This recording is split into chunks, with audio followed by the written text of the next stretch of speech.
Reaksi redoks adalah reaksi kimia yang melibatkan gabungan reaksi reduksi atau penurunan bilangan oksidasi dan oksidasi atau kenaikan bilangan oksidasi. Dalam reaksi ini terjadi transfer elektron antar zat.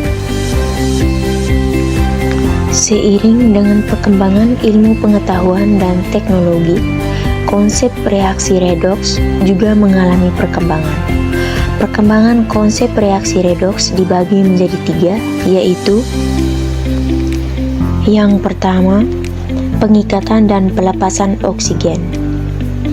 Oksidasi diartikan sebagai penambahan oksigen ke suatu zat, sedangkan reduksi adalah pelepasan oksigen dari suatu zat. Contohnya, reaksi pembakaran 2 Mg tambah O2 menghasilkan 2 MgO.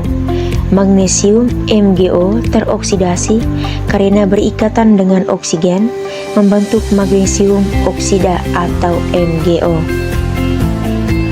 Yang kedua, pengikatan dan pelepasan elektron. Oksidasi adalah pelepasan elektron, sementara reduksi adalah penerimaan elektron. Contohnya, reaksi antara natrium dan klorin. 2 natrium tambah Cl2 menghasilkan 2 NaCl.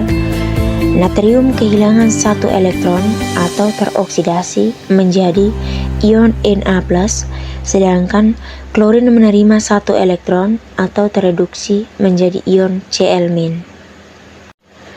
Yang ketiga, penambahan dan penurunan bilangan oksidasi. Bilangan oksidasi adalah angka yang menunjukkan muatan atom dalam suatu senyawa jika semua ikatan dianggap ionik. Oksidasi ditandai dengan peningkatan bilangan oksidasi, sedangkan reduksi ditandai dengan penurunan bilangan oksidasi. Pada contoh, reaksi antara natrium dan klorin di atas. Bilangan oksidasi natrium meningkat dari 0 menjadi +1 atau oksidasi, sedangkan bilangan oksidasi klorin menurun dari 0 menjadi -1 atau reduksi. Baik, yang berikut kita akan ketahui tentang penerapan reaksi redoks dalam kehidupan sehari-hari. Yang pertama, pernapasan. Pernapasan seluler adalah proses reaksi redoks di mana glukosa teroksidasi untuk menghasilkan energi dengan oksigen sebagai oksidator. Yang kedua, fotosintesis. Proses fotosintesis pada tumbuhan adalah reaksi redoks yang mengubah karbon dioksida dan air menjadi glukosa dengan bantuan energi matahari. Yang ketiga, korosi. Korosi logam seperti karat pada besi adalah reaksi redoks di mana logam teroksidasi oleh oksigen di udara. Yang keempat, baterai. Baterai kimia memanfaatkan reaksi redoks untuk menghasilkan arus listrik. Yang kelima, pembuatan logam. Ekstraksi logam dari bijinya sering melibatkan reaksi redoks, misalnya reduksi biji besi dengan karbon dalam tanur tinggi. Yang keenam, pemutihan. Pemutihan pakaian menggunakan senyawa pemutih berbasis oksigen yang mengoksidasi zat warna.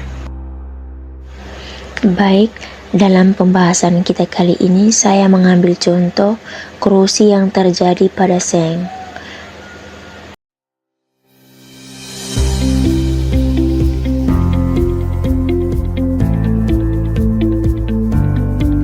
Untuk kita ketahui bersama, korosi seng adalah reaksi redoks antara seng atau Zn dengan lingkungannya, biasanya oksigen atau O2 dan air atau H2O.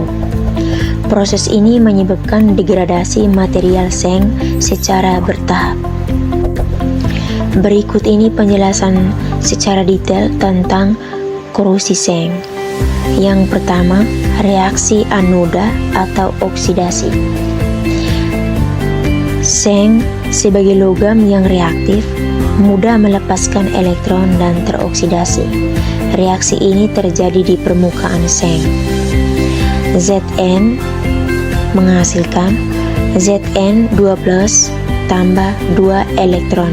Artinya, atom seng melepaskan 2 elektron dan berubah menjadi ion seng 2 atau Zn2+ yang larut dalam air. Yang kedua, reaksi katoda atau reduksi. Elektron yang dilepaskan oleh seng akan diterima oleh suatu reduktor di lingkungan sekitar. Biasanya, oksigen dari udara bertindak sebagai reduktor, bereaksi dengan air membentuk ion hidroksida. Dengan persamaan reaksinya, O2 tambah 2H2O tambah 4 elektron menghasilkan 4OH-. Dalam kondisi asam, reaksi katoda bisa berbeda, seperti 2H+ tambah 2 elektron menghasilkan H2. Yang ketiga, reaksi keseluruhan. Reaksi keseluruhan korosi seng merupakan gabungan reaksi anoda dan katoda. Untuk menyeimbangkan elektron, reaksi anoda dikalikan 2. Seperti persamaan reaksi, 2Zn menghasilkan 2Zn2+ tambah 4 elektron. Kemudian ditambahkan dengan reaksi katoda dengan persamaan 2Zn tambah O2 tambah 2H2O menghasilkan 2Zn2+ tambah 4OH-.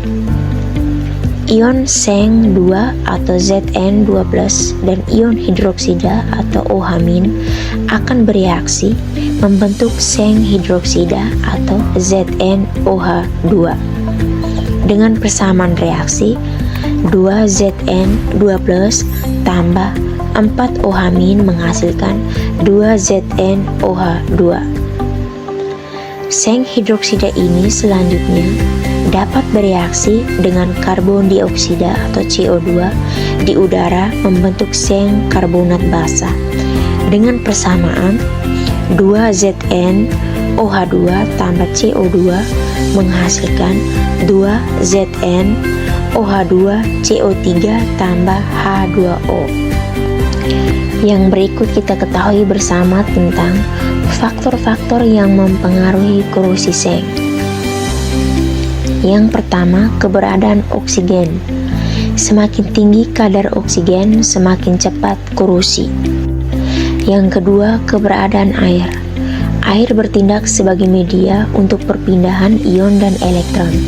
Kecepatan korosi meningkat dengan meningkatnya kelembapan. Yang ketiga, pH lingkungan. Lingkungan asam mempercepat korosi karena menyediakan ion H+ untuk reaksi katoda. Yang keempat, suhu. Suhu yang lebih tinggi meningkatkan kecepatan reaksi kimia sehingga mempercepat korosi. Yang kelima, keberadaan ion lain. Adanya ion-ion lain dalam lingkungan dapat mempengaruhi kecepatan dan jenis produk korosi. Yang berikut, cara pencegahan korosi pada seng. Yang pertama, mengecat permukaan seng agar tidak kontak langsung dengan air atau udara. Yang kedua, melapisi dengan plastik, oli atau pelapis khusus. Yang ketiga, gunakan galvanisasi atau melapisi logam lain dengan seng atau anoda korban supaya seng yang berkorosi duluan bukan logam utama. Sekian saja materi kita pada hari ini. Semoga materi ini dapat bermanfaat bagi kita semua. Sekian dan terima kasih.